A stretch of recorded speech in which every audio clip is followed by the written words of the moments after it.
ಎಲ್ರಿಗೂ ನಮಸ್ಕಾರ. ಭಾರತದ ಜನಗಣತಿ ಕೆಲಸ ಹತ್ರ ಬರ್ತಾ ಇದೆ. ಇದರಲ್ಲಿ ಶಾಲಾ ಸಿಬ್ಬಂದಿಯ ಪಾತ್ರ ತುಂಬ ದೊಡ್ಡದು. ಆದರೆ ಕೆಲವರಿಗೆ ಇದರಿಂದ ವಿನಾಯಿತಿ ಸಿಗುತ್ತೆ. ಹಾಗಾದರೆ ಯಾರೆಲ್ಲ ಈ ವಿನಾಯಿತಿಗೆ ಅರ್ಹರು, ಅದಕ್ಕೆ ಏನೆಲ್ಲ ಮಾಡಬೇಕು? ಬನ್ನಿ ಇದ್ರ ಬಗ್ಗೆ ಪೂರ್ತಿಯಾಗಿ ತಿಳ್ಕೊಳ್ಳೋಣ. ಮೊದಲ ಪ್ರಶ್ನೆ, 2027ರ ಜನಗಣತಿ ಕೆಲಸ ಅನ್ನೋದು ಶಾಲಾ ಸಿಬ್ಬಂದಿಗೆ ಕಡ್ಡಾಯ, ಇದರಲ್ಲಿ ಎರಡು ಮಾತಿಲ್ಲ. ಆದರೆ ಕೆಲವೊಂದು ವಿಶೇಷ ಸಂದರ್ಭಗಳಲ್ಲಿ ಇದರಿಂದ ವಿನಾಯಿತಿ ಪಡೆಯೋಕೆ ಅವಕಾಶ ಇದೆಯಾ ಅಂತ ಕೇಳಿದ್ರೆ ಉತ್ತರ ಹೌದು, ಖಂಡಿತವಾಗಿಯೂ ಇದೆ. ಹೌದು, ಮುಖ್ಯವಾಗಿ ಕರ್ನಾಟಕದಲ್ಲಿರೋ ಸರ್ಕಾರಿ ಮತ್ತು ಅನುದಾನಿತ ಶಾಲೆಗಳಲ್ಲಿ ಕೆಲಸ ಮಾಡೋ ಸಿಬ್ಬಂದಿಗೆ ಈ ಜನಗಣತಿ ಕೆಲಸದಿಂದ ವಿನಾಯಿತಿ ಪಡ್ಕೊಳ್ಳೋಕ್ಕೆ ಅಧಿಕೃತವಾಗಿಯೇ ಅವಕಾಶ ಇದೆ.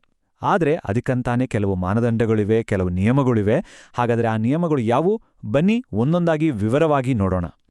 ಸರಿ, ಮೊಟ್ಟ ಮೊದಲನೆಯದಾಗಿ ನಾವು ಮಾತಾಡೋದು ಹೆರಿಗೆ ಮತ್ತು ಮಕ್ಕಳ ಆರೈಕೆಗೆ ಸಂಬಂಧಪಟ್ಟ ವಿನಾಯಿತಿಗಳ ಬಗ್ಗೆ.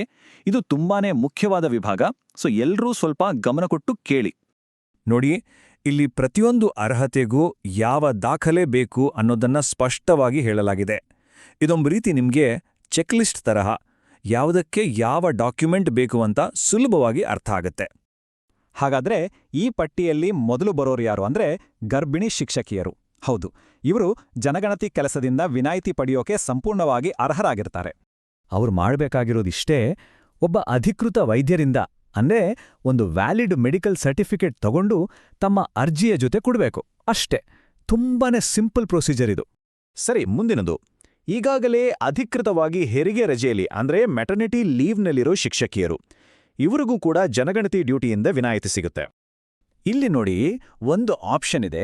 ಹೆರಿಗೆ ರಜೆದಲ್ಲಿರೋರು ಒಂದು ಮೆಡಿಕಲ್ ಸರ್ಟಿಫಿಕೇಟ್ ಕೊಡಬಹುದು, ಅಥವಾ ಮಗುವಿನ ಬರ್ತ್ ಸರ್ಟಿಫಿಕೇಟ್ ಕೂಡ ಕೊಡಬಹುದು. ಈ ಎರಡರಲ್ಲಿ ಯಾವುದಾದ್ರೂ ಒಂದನ್ನ ಕೊಟ್ರೆ ಸಾಕು. ಈಗ ಮೂರನೇ ಕೆಟಗರಿ, ಕೆಲಸಕ್ಕೆ ವಾಪಸ್ ಬಂದಿದ್ದಾರೆ, ಆದರೆ 2 ವರ್ಷಕ್ಕಿಂತ ಚಿಕ್ಕ ಮಗು ಇದೆ.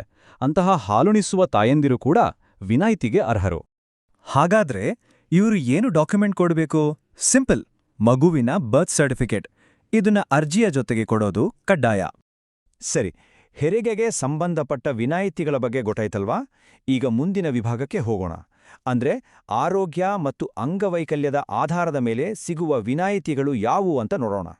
ಮೊದಲನೇದಾಗಿ ವಿಕಲಚೇತನರು ಅಂದ್ರೆ ಪರ್ಸನ್ಸ್ ವಿತ್ ಡಿಸೆಬಿಲಿಟೀಸ್. ಈ ಕ್ಯಾಟಗರಿಯಲ್ಲಿ ಬರುವ ಸಿಬ್ಬಂದಿ ಕೂಡ ಜನಗಣತಿ ಡ್ಯೂಟಿಯಿಂದ ವಿನಾಯಿತಿ ಪಡ್ಕೊಳ್ಬಹುದು. ಇದಕ್ಕೆ ಬೇಕಾಗಿರೋ ಡಾಕ್ಯುಮೆಂಟ್ ಯಾವುದು? ಇಲ್ಲೂ ಕೂಡ 2 ಆಯ್ಕೆಗಳಿವೆ. ಒಂದು UDID ಕಾರ್ಡ್ ಅಂದ್ರೆ ಯುನೀಕ್ ಡಿಸೆಬಿಲಿಟಿ ID ಕಾರ್ಡ್. ಅದು ಇಲ್ಲ ಅಂದ್ರೆ ಜಿಲ್ಲಾ ವೈದ್ಯಕೀಯ ಮಂಡಳಿಯಿಂದ ಕೊಟ್ಟಿರೋ ಸರ್ಟಿಫಿಕೇಟ್. ಇವೆರಡರಲ್ಲಿ ಯಾವುದಿದೆಯೋ ಅದನ್ನ ಕೊಡ್ಬೋದು.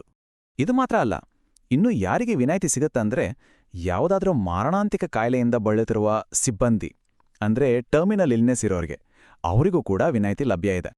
ಆದರೆ ಒಂದು ವಿಷಯ ನೆನಪಲ್ಲಿಡಿ, ಈ ಕಾರಣಕ್ಕೆ ವಿನಾಯಿತಿ ಬೇಕು ಅಂದ್ರೆ ಅದಕ್ಕೆ ಸರ್ಟಿಫಿಕೇಟು ಜಿಲ್ಲಾ ವೈದ್ಯಕೀಯ ಮಂಡಳಿಯಿಂದಲೇ ಬಂದಿರಬೇಕು, ಬೇರೆ ಯಾವುದೂ ನಡೆಯಲ್ಲ. ಇದು ಕಡ್ಡಾಯ. ಸರಿ, ಈಗ ಇನ್ನೊಂದು ಪ್ರಮುಖ ವಿಭಾಗ ಅಂದ್ರೆ ಸರ್ವಿಸಿನ ಕೊನೆಯ ಹಂತದಲ್ಲಿರೋರಿಗೆ ಅಂದ್ರೆ ನಿವೃತ್ತಿ ಹತ್ರ ಇರೋ ಸಿಬ್ಬಂದಿಗೆ ಯಾವ ರೀತಿ ವಿನಾಯಿತಿ ಇದೆ ಅಂತ ನೋಡೋಣ. ಜನಗಣತಿ ಕೆಲಸ ಶುರುವಾಗೋದು 2026ರಲ್ಲಿ. ಯಾರೆಲ್ಲ ಏಪ್ರಿಲ್ ಅಥವಾ ಮೇ 2026ರ ಒಳಗೆ ನಿವೃತ್ತಿ ಆಗ್ತಾ ಇದ್ದಾರೋ ಅವರೆಲ್ಲರೂ ಈ ವಿನಾಯಿತಿಗಾಗಿ ಅರ್ಜಿ ಸಲ್ಲಿಸಬಹುದು. ಹಾಗಾದ್ರೆ ಇವರು ಏನ್ ಪ್ರೂಫ್ ಕೊಡಬೇಕು? ತಮ್ಮ ನಿವೃತ್ತಿ ದಿನಾಂಕವನ್ನ ಖಚಿತಪಡಿಸೋಕೆ ಸಂಬಂಧಪಟ್ಟ ಸೇವಾ ದಾಖಲೆಗಳು ಅಂದ್ರೆ ಸರ್ವಿಸ್ ರೆಕಾರ್ಡ್ಸ್ ಅಥವಾ ರಿಟೈರ್ಮೆಂಟ್ ಡೇಟ್ ಸ್ಪಷ್ಟವಾಗಿರೋ ಯಾವುದೇ ಅಧಿಕೃತ ಡಾಕ್ಯುಮೆಂಟ್ ಅನ್ನು ಅರ್ಜಿಯ ಜೊತೆ ಕೊಟ್ರೆ ಸಾಕಾಗತ್ತೆ. ಓಕೆ, ಯಾರೆಲ್ಲ ವಿನಾಯಿತಿಗೆ ಅರ್ಹರು ಅಂತ ಈಗ ನಮಗೆ ಸ್ಪಷ್ಟವಾಗಿ ಗೊತ್ತಾಯಿತು.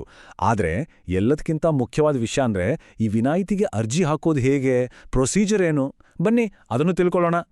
ಅರ್ಜಿ ಸಲ್ಲಿಸೋ ಪ್ರಕ್ರಿಯೆ ತುಂಬಾನೇ ಸರಳವಾಗಿದೆ. ಕೇವಲ 3 ಸ್ಟೆಪ್ಸ್.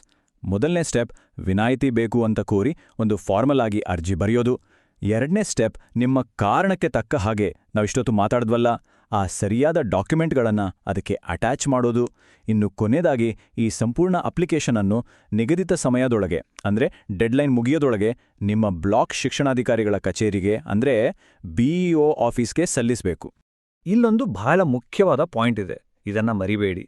ನಿಮ್ಮ ಅಪ್ಲಿಕೇಶನ್ ಯಶಸ್ವಿ ಆಗ್ಬೇಕಂದ್ರೆ 2 ವಿಷಯಗಳು ಪಕ್ಕಾ ಇರಬೇಕು. ಒಂದು ಸರಿಯಾದ ದಾಖಲೆಗಳು, ಇನ್ನೊಂದು ಸರಿಯಾದ ಸಮಯಕ್ಕೆ ಅರ್ಜಿ ಸಲ್ಲಿಕೆ. 2ರಲ್ಲಿ ಯಾವುದು ಮಿಸ್ ಆದ್ರೂ ಕಷ್ಟ, ಹುಷಾರಾಗಿರಿ. ಹಾಗಾದ್ರೆ ಕೊನೆಯದಾಗಿ ಒಂದು ಪ್ರಶ್ನೆ, ಈ ಎಲ್ಲಾ ಮಾಹಿತಿ ಕೇಳಿದ ಮೇಲೆ ಒಂದು ವೇಳೆ ವಿನಾಯಿತಿಗೆ ಅರ್ಹತೆ ಇದ್ರೆ ಅದಕ್ಕೆ ಬೇಕಾದ ಎಲ್ಲಾ ದಾಖಲೆಗಳು ಸಲ್ಲಿಕೆಗೆ ಸಿದ್ಧವಾಗಿದೆಯಾ? ಇಲ್ಲ ಅಂದ್ರೆ ಇನ್ನೂ ಯಾಕೆ ತಡ? ಈಗಲೇ ಯೋಚನೆ ಮಾಡಿ ಸಿದ್ಧತೆ ಶುರು ಮಾಡಿ.